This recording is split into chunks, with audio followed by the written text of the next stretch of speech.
Hello everyone, माझे नाव निशा. Study with निशा शहाणे जोजारे या YouTube चॅनलवर तुम्हा सर्वांचं स्वागत. तर या यूट्यूब चॅनलवर मी आधी इंग्लिशचे व्हिडिओ सुरू केले होते, तर आता मी मॅथ्सचे पण व्हिडिओ घेऊन येत आहे. तर ह्या मॅथ्सच्या व्हिडिओमध्ये मी तुम्हाला स्टार्टिंगपासून गणित शिकवणार आहे. जसे की आपल्याला माहिती आहे, सर्व स्पर्धा परीक्षांसाठी गणित विषय हा सर्वात महत्त्वाचा विषय असतो. तर हेच गणित मी तुम्हाला अगदी सोप्या पद्धतीने शिकवणार आहे. चला तर मग सुरू करूया आजच्या व्हिडिओ पासून. आणि पहिला चॅप्टर जो आहे तो आहे संख्या, प्रकार व क्रिया. तर या संख्यांचे कोणकोणते प्रकार आहेत ते मी तुम्हाला शिकवणार आहे. जर आपल्याला संख्यांचे प्रकारच माहीत नसतील तर आपण गणित हे सोडवू शकत नाही. गणित सोडवण्यासाठी आधी ज्या गणितामध्ये संख्या दिलेल्या असतात त्या संख्या कोणत्या प्रकारच्या आहेत हे आपल्याला माहीत असणं गरजेचं आहे. तर पाहूयात आपण संख्या, प्रकार व क्रिया. तर संख्यांमध्ये पहिला प्रकार जो आहे तो आहे नैसर्गिक संख्या. तर आजच्या व्हिडिओमध्ये मी फक्त तुम्हाला या संख्या प्रकारांची ओळख करून देणार आहे आणि नेक्स्ट व्हिडिओमध्ये आपण यावरील उदाहरणं बघूयात. तर पाहूयात संख्या, प्रकार व क्रिया. संख्या, तर पहिला प्रकार आहे संख्यांचा तो म्हणजे आहे नैसर्गिक संख्या. तर आता नैसर्गिक संख्या म्हणजे काय? नैसर्गिक संख्या म्हणजे ज्यांचा वापर आपण व्यवहारामध्ये करतो त्यांना नैसर्गिक संख्या म्हणतात. ऋण संख्या या नैसर्गिक संख्या नसतात. लक्षात असू द्या, ज्या ऋण संख्या असतात त्या नैसर्गिक संख्या नसतात. शून्याचा समावेश नैसर्गिक संख्येत होत नाही. या दोन महत्त्वाच्या गोष्टी आहेत बघा, की ऋणसंख्या ही काय असते, नैसर्गिक संख्या नसते, आणि शून्याचा समावेश हा नैसर्गिक संख्येमध्ये होत नाही. या संख्यांना आपण मोज संख्या असंही म्हणतो. नैसर्गिक संख्यांना दुसरं नाव काय आहे तर मोज संख्या असं देखील आपण याला म्हणतो. लक्षात असू द्या, नैसर्गिक संख्यांची सुरुवात कुठून होते तर 1 पासून होते. म्हणजे 1, 2, 3, 4, 5 आणि अनंतपर्यंत ज्या संख्या आहेत त्यांना आपण नैसर्गिक संख्या असे म्हणतो. तर याची सुरुवात लक्षात असू द्या कुठून होते तर 1 पासून होते. शून्यापासून याची सुरुवात होत नाही. दुसरी संख्या आहे ती म्हणजे समसंख्या. ज्या संख्येला आपण 2ने भागतो, 2ने भागल्यास पूर्ण भाग जातो त्या संख्येला काय म्हणतो आपण समसंख्या म्हणतो. ज्या संख्येच्या एकक स्थानी 0, 2, 4, 6, 8 ही अंक असतात त्या संख्येला समसंख्या असं म्हणतात. 2 क्रमवार समसंख्येतील फरक 2 असतो. 2 क्रमवार समसंख्येतील फरक किती असतो तर 2 असतो. समसंख्या ही समजायला फार सोपी आहे. तिसरी म्हणजे विषम संख्या. ज्या संख्येस 2ने निशेष भाग जात नाही. आता समसंख्या बघितली, समसंख्येला काय होतं की 2ने निशेष भाग जात होता, पण विषम संख्येला तसं नाहीये. विषम संख्येला 2ने निशेष भाग जात नाही. किंवा ज्या संख्येच्या एकक स्थानी 1, 3, 5, 7, 9 हे अंक असतात त्या संख्येस विषम संख्या म्हणतात. 2 क्रमवार विषम संख्येतील फरक किती असतो तर 2 असतो. जसं की 2 क्रमवार समसंख्येतील फरक सुद्धा 2च असतो, तसा विषम संख्येतील सुद्धा फरक कसा असतो, क्रमवार संख्येतील फरक 2च असतो. हे लक्षात असू द्या. ओके. आता पुढील प्रकार आहे तो म्हणजे आहे मूळ संख्या. तर मूळ संख्या म्हणजे काय? ज्या संख्येला फक्त 1 किंवा त्याच संख्येने भाग जातो त्या संख्येला आपण काय म्हणतो मूळ संख्या म्हणतो. लक्षात असू द्या, कोणत्या संख्येला मूळ संख्या म्हणतो तर त्या संख्येला फक्त 1 म्हणजे 1 किंवा त्याच संख्येने भाग जात असेल त्या संख्येला आपण काय म्हणतो मूळ संख्या म्हणतो. तर याच्यामध्ये बघा 2, 3, 5, 7, 11, 13, 17, 19, 23 ह्या संख्या काय आहेत मूळ संख्या आहेत. ह्या संख्यांना एकतर 1 भाग जातो किंवा त्याच संख्येने भाग जातो, म्हणून ह्या काय आहेत मूळ संख्या आहेत. ह्या मूळ संख्यांची ही काय आहेत उदाहरणे आहेत. आता 2 ही काय आहे, 2 ही एकमेव अशी समसंख्या आहे. किती कोणती संख्या आहे मूळ संख्या आहे. इतर सर्व समसंख्या ह्या मूळ संख्या नाहीयेत. फक्त 2 ही एकच संख्या समसंख्या काय आहे मूळ संख्या आहे. ह्या गोष्टी लक्षात ठेवण्यासाठी मी तुम्हाला दिलेल्या आहेत. ह्या मुद्दामून लक्षात ठेवायच्या आहेत तुम्हाला, पुढे चालून तुम्हाला कामी येतील. इतर सर्व मूळ संख्या ह्या काय आहेत विषम संख्या आहेत. जेवढ्या मूळ संख्या आहेत तेवढ्या काय आहेत त्या सर्व विषम संख्या आहेत. फक्त 2 ही सोडली तर 2 ही एकमेव संख्या काय आहे मूळ संख्या समसंख्या आहे. 0 व 1 या मूळ संख्या नाहीत. लक्षात असू द्या, 0 ही संख्या मूळ संख्या नाही आणि 1 ही सुद्धा मूळ संख्या नाही. पण 2 ही संख्या काय आहे मूळ संख्या आहे, पण ही एकमेव समसंख्या मूळ संख्या आहे. 1 ते 100 दरम्यान 25 मूळ संख्या आहेत. किती 1 ते 100 दरम्यान 25 मूळ संख्या असून त्यांची बेरीज 1060 आहे. ही गोष्ट आपल्याला इथे लक्षात ठेवायची आहे. ओके. आता नेक्स्ट आहे ते म्हणजे जोडमूळ संख्या. ज्या दोन क्रमवार मूळ संख्यांमध्ये, आता आपण मूळ संख्या आधी पाहिलं. मूळ संख्या म्हणजे काय की ज्या संख्येला त्या संख्येने किंवा एकने भाग जातो ती मूळ संख्या असते. पण आता हे काय आहे बघा, पुढचं जे आहे ते म्हणजे जोडमूळ संख्या, पुढचा प्रकार. तर जोडमूळ संख्या म्हणजे काय, ज्या दोन क्रमवार मूळ संख्यांमध्ये दोनचा फरक आहे. आता इथं काय दिले, दोन क्रमवार मूळ संख्या. आता 3 व 5 हे काय आहे, क्रमवार मूळ संख्या आहेत. ह्याच्यामध्ये काय आहे, दोनचा फरक आहे. त्यांना आपण जोडमूळ संख्या म्हणतात. म्हणजे ज्या दोन क्रमवार मूळ संख्यांमध्ये दोनचा फरक असतो त्यांना आपण काय म्हणतो, जोडमूळ संख्या. बघा 3 आणि 5 मध्ये 3 व 5 ह्या काय आहेत, मूळ संख्या आहेत. पण ह्या दोन मूळ संख्यांमध्ये कितीचा फरक आहे, 2चा आहे की नाही. 5 व 7 ह्या पण मूळ संख्या आहेत, ह्यांच्यामध्ये पण 2चा फरक आहे. 11 व 13 मध्ये पण 2चा फरक आहे, ह्या सुद्धा मूळ संख्या आहेत.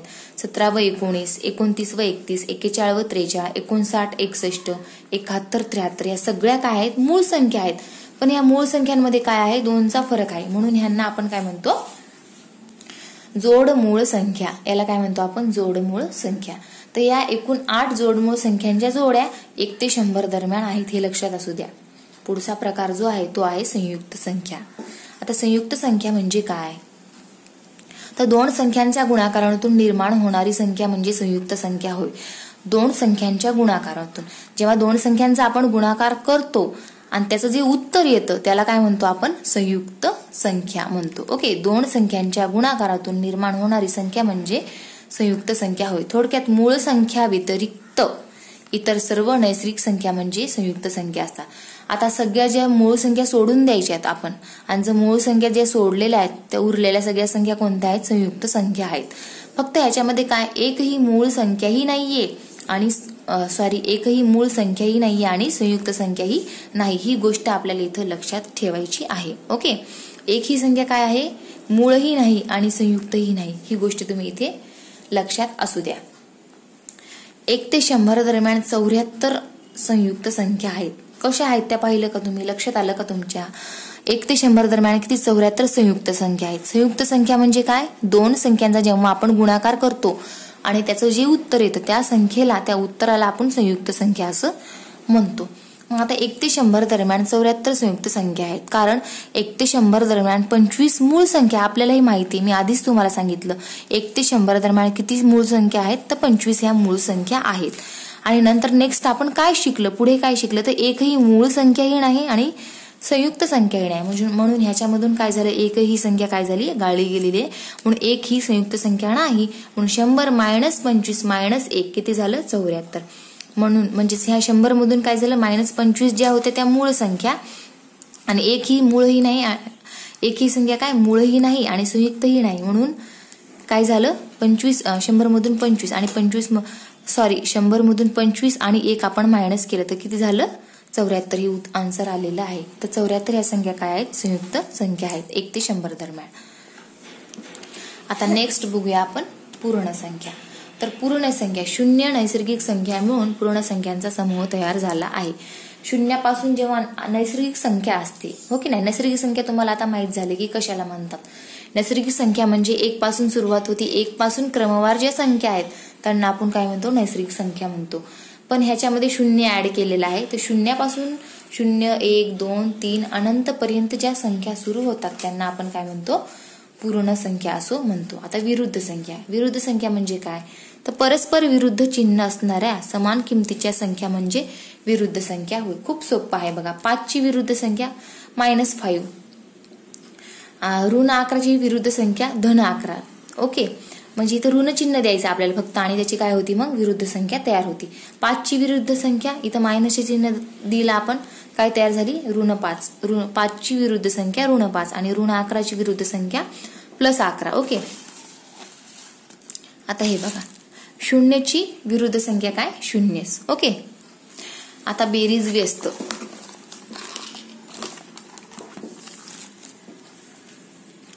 आता आपण बेरीज व्यस्त संख्या बघूयात.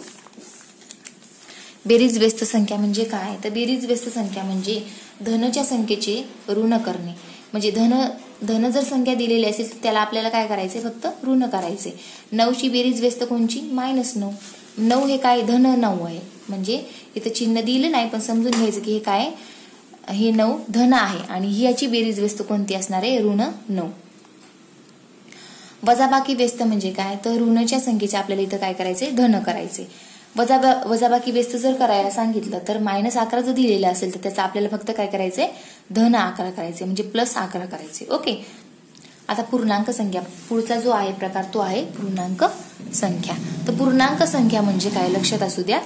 आता ज्या संख्येची किंमत पूर्ण असते याला आपण काय म्हणतो, पूर्णांक संख्या म्हणतो. 5 ही पूर्ण संख्या आहे, 10 ही पूर्ण संख्या आहे, हो की नाही. तर अशा संख्येला आपण पूर्ण संख्या म्हणतो. ही अर्धवट संख्या आहे का, नाही, तर ही पूर्ण संख्या आहे. अशा संख्येला आपण पूर्णांक संख्या म्हणतो, म्हणजे ज्याची किंमत कशी असते, पूर्ण असते. तसेच जी संख्या अंश व छेद स्वरूपात लिहिली असता छेद नेहमी 1 असतो. आता अंश आणि छेद स्वरूपात जर लिहिली तर त्याचा छेद काय असतो, नेहमी 1 असतो. बघा इथं आपल्याला नकळत 1 हा छेद असतोच प्रत्येक संख्येचा, हे लक्षात असू द्या. त्याला आपण काय म्हणतो, पूर्णांक संख्या असं म्हणतो. तर आता इथं काय सांगितलं आपल्याला की अंश व छेद स्वरूपात लिहिली असता छेद नेहमी काय असतो, 1 असतो, तिला पूर्णांक संख्या म्हणतात. पूर्णांक संख्येत धन व ऋण प्रश्न संख्यांचा समावेश होतो. तर ह्या संख्येमध्ये धन संख्या देखील असतात आणि ऋण संख्या देखील असतात. बघा ह्या 0 काय हा आरंभ बिंदू दिलेला आहे इथं. 0 ही देखील पूर्ण संख्याच आहे, पूर्णांक संख्याच आहे. तर 0च्या पुढे 1, 2, 3, 4 आणि अनंत पर्यंत ह्या संख्या गेलेल्या आहेत. आणि 0च्या अलीकडे पण बघा -1, -2, -3, -4 असं करत ह्या पण संख्या अनंत पर्यंत गेलेल्या आहेत. तर ह्या सगळ्या संख्या काय आहेत, पूर्णांक संख्या आहेत. लक्षात असू द्या. ही जी उदाहरणं मी तुम्हाला दिलेली आहेत खाली ती लक्षात असू द्या, त्याच्यावरून तुम्हाला संख्या लक्षात राहील. आता नेक्स्ट आहे अपूर्णांक संख्या. वरती आपण पूर्णांक संख्या बघितलं, खाली आपण अपूर्णांक संख्या बघूयात.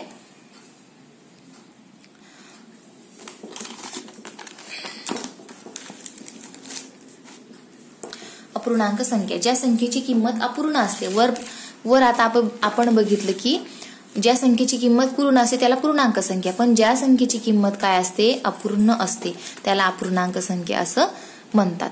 ज्या संख्येची किंमत अपूर्ण असते तिला अपूर्णांक संख्या म्हणतात. म्हणजेच अंश आणि छेद स्वरूपातील जी संख्या आहे, अंश व छेद स्वरूपातील संख्या जसे 5/4, 9/10, 11/15 यांची संख्या काय आहे, अपूर्ण आहे. म्हणून ह्याला काय म्हणतात आपण, अपूर्णांक संख्या म्हणतात. ही पूर्ण आहे का, नाही, कारण 5/4 दिले, 9/10 आणि 11/15. जर खाली समजा सगळ्यांचा छेद 1 असता तर ही पूर्णांक संख्या झाली असती. पण हा इथं छेद वेगवेगळे आहेत, 4, 10, 15, म्हणून ही काय आहे, अपूर्णांक संख्या आहे. आता नेक्स्ट बघूयात परिमेय संख्या. परिमेय संख्या 0 सहित अंश व छेद स्वरूपातील सर्व संख्या म्हणजे परिमेय संख्या होय. फक्त छेदात 0 नसावा ही महत्वाची अट आहे. छेदात काय नसलं पाहिजे, तर 0 नसलं पाहिजे. परिमेय संख्या म्हणजे काय, 0 सहित अंश व छेद स्वरूपातील सर्व संख्या म्हणजे परिमेय संख्या. फक्त एवढंच की छेदामध्ये 0 नसावा म्हणजे ती परिमेय संख्या आहे. थोडक्यात पृथ्वीवरील लिखाणात वापरल्या जाणाऱ्या सर्व संख्या म्हणजे काय, परिमेय संख्या होय. आता 5/4 ही सुद्धा परिमेय संख्या आहे. 11/13 ही सुद्धा परिमेय संख्या आहे. 5/7 ही सुद्धा परिमेय संख्या आहे. -4/9 ही सुद्धा परिमेय संख्या आहे. 3.14 ही पण सुद्धा काय आहे, परिमेय संख्या आहे. -12/15 परत 0/1. आता इथे 0 दिलाय पण कुठं अंशामध्ये दिलाय, छेदामध्ये दिलाय का, नाही. मग 0/1 ही सुद्धा काय आहे, परिमेय संख्या आहे. लक्षात काय ठेवायचं की 0 हा छेदात नसला पाहिजे, तर ती परिमेय संख्या असते. आता नेक्स्ट बघू आपण धनपरिमेय संख्या. ओके, धनपरिमेय संख्या. तर धनपरिमेय संख्या, परिमेय संख्यांचे 2 प्रकार पडतात, धनपरिमेय आणि ऋणपरिमेय. तर धनपरिमेय अंश व छेदाचे चिन्ह काय असतं, तर धन असते किंवा अंश व छेदाचे चिन्ह ऋण असतं. एकतर धन चिन्ह असतं दोन्ही संख्येचं किंवा एकतर दोन्ही संख्येचं ऋण चिन्ह असतं. ही गोष्ट लक्षात ठेवायची. ह्या उदाहरणावरूनच तुम्हाला काय करायचं, ह्या संख्यांचे प्रकार लक्षात ठेवायचे आहेत. तर 12/5 आता चिन्ह समान आहे, चिन्ह दिलं नाही पण आपण इमॅजिनेशन तर करू शकतो ना. धन दोन्हीचं चिन्ह काय आहे, धन आहे. 11/17 ह्याचं दोन्हीचं चिन्ह काय आहे, धनच आहे. ऋण 11 आणि छेद ऋण 25 दोन्हीचं चिन्ह काय आहे, ऋण आहे. म्हणून ही संख्या सुद्धा धनपरिमेय संख्याच आहे, हे लक्षात ठेवायचं. इथं काय आड घातलीये की अंश आणि छेदाचं चिन्ह दोन्ही सारखंच असलं पाहिजे. एक तर धन असलं पाहिजे, एक तर ऋण असलं पाहिजे. ओके, तर आता नेक्स्ट बघू ऋणपरिमेय संख्या. तर अंश व छेद यापैकी एकाचं चिन्ह ऋण असलं पाहिजे. इथं अट बघा काय दिले की अंश आणि छेद यापैकी एकाचं चिन्ह ऋण असलं पाहिजे. धनपरिमेय संख्यामध्ये काय होतं, दोन्हीचे चिन्ह काय असले पाहिजे, सारखे असले पाहिजे.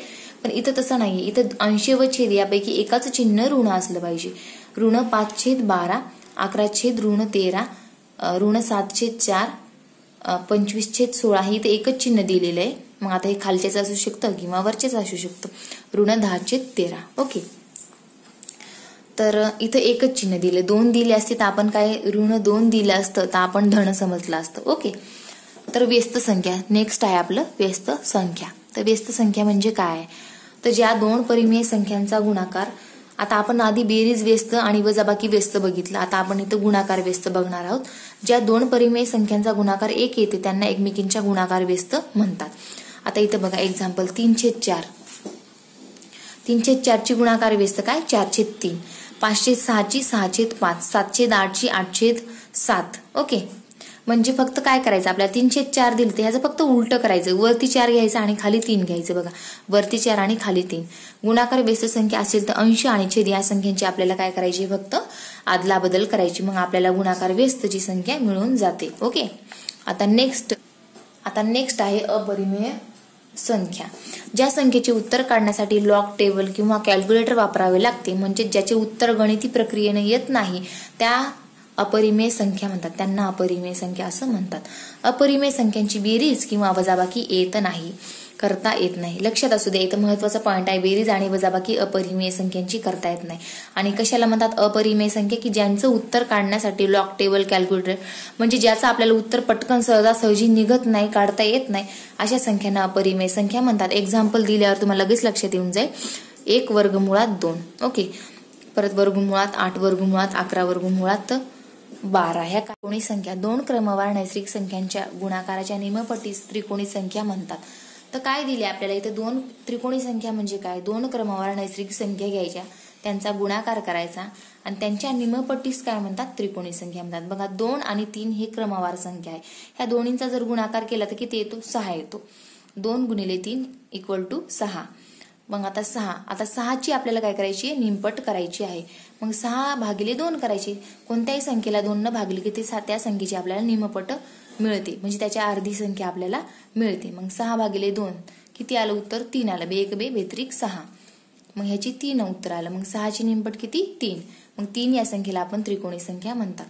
हे लक्षात असू द्या की 2 क्रमवार नैसर्गिक संख्यांचा गुणाकार करायचा आणि त्याच्या निमपटीस आपण काय म्हणतो, त्रिकोणी संख्या म्हणतो. चौरस संख्या म्हणजे काय, कोणत्याही पूर्ण वर्ग संख्येस चौरस संख्या असे म्हणतात. म्हणजे आता जे आपले वर्ग आहेत 1, 4, 9, 16, 25, 36, 49 आणि 64, हे कशाचा, 1 चा वर्ग 1, 2 चा वर्ग 4, 3 चा वर्ग 9, 4 चा 16, 5 चा 25, 6 चा 36, ह्या सगळ्या काय आहेत आपल्या वर्ग संख्या आहेत. तर ह्या वर्ग संख्यांनाच आपण काय म्हणायचं असतं, चौरस संख्या म्हणायचं असतो. तर इथे आज आपला व्हिडिओ संपलेला आहे. तर इथे आज आपण फक्त संख्यांचे प्रकार, त्यांची ओळख करून घेतलेली आहे. तर आता नेक्स्ट व्हिडिओमध्ये मी तुम्हाला त्यावरील उदाहरणं शिकवणार आहे आणि उदाहरणं अगदी सोप्या पद्धतीने मी तुम्हाला करून दाखवणार आहे. व्हिडिओ आवडला असेल तर नक्की लाईक करा, शेअर करा आणि सबस्क्राईब करा. थँक्यू.